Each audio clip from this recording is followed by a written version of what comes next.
Hello, and welcome to Writer Wednesdays with Sara. I'm Sara R. Turnquist, multi-published clean historical romance author and someone who suffers from a mood disorder. I'm glad you're here. This week, I wanted to look at Psalm 139, 11 through 12.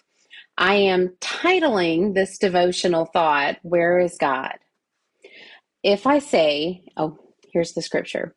If I say, surely the darkness will overwhelm me and the light around me will be night, even the darkness is not dark to you, and the night is as bright as the day. Darkness and light are alike to you.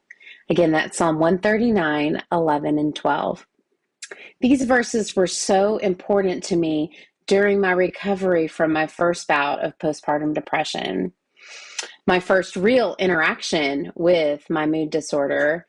And there were plenty of times that I did think the darkness would overwhelm me. Times when I couldn't see the light in that deep place of depression, when everything felt and looked so bleak. So to read this and to know that the Lord was and is light, and that he was there even in that darkness. In fact, the Bible teaches that he is and was unfazed by my darkness. And this brought me much consolation during that time. See, during that first real bout of depression, I didn't know where he had gone. My prayers seemed to go into nothingness. I would seek him and find nothing, it seemed. I would pray and nothing. I would not be able to sense or feel his presence. And that was happening for the first time in my life. And I became quite angry with the Lord. I have been following the Lord since I was a small child, and here I was in the darkest night of my soul, or so it felt. And it seemed that he had abandoned me, as if my darkness was too much for him.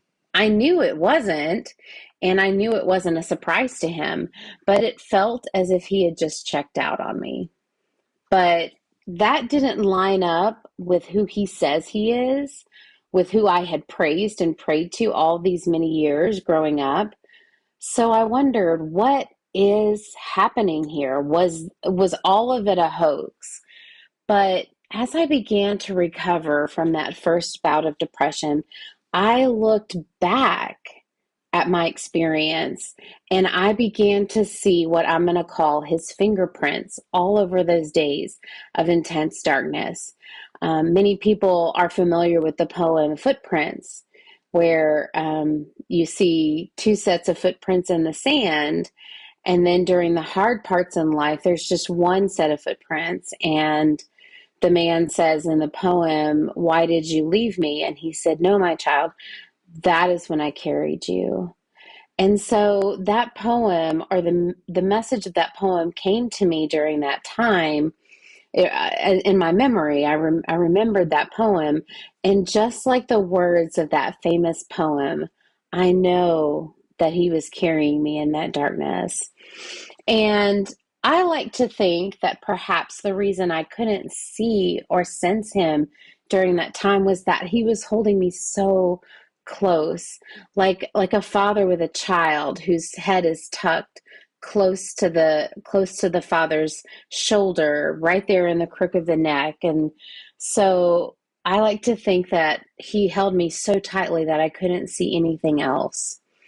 And that's what I've come to believe. And he has not led me to believe any differently than that. So, what about you? Is there any evidence as you are in your depression, or even perhaps in recovery now looking back, that God is with you, was with you, is always with you? Is there anything that you see now that you didn't before? I would encourage you to thank him for his constant presence with you in and through the darkness, and ask him to shine his truth on any of the lies that you may be believing. And I want to thank you, as always, for journeying with me and for listening to my thoughts. I pray that you will find that light that can only come from him. If you need more encouragement from Scripture, you can find a playlist of my devotional thoughts focused on depression and anxiety linked below. And check out my Writing with Depression videos for month to month thoughts on how I'm managing my creative work, my writing life with my mood disorder, and just life in general with a mood disorder. It's my desire to live that out in a vulnerable way, in a very open way, so that others who are dealing with depression can feel seen and feel like they're not alone, because I do see you. I feel you. And we're on this journey together. So until next time, blessings.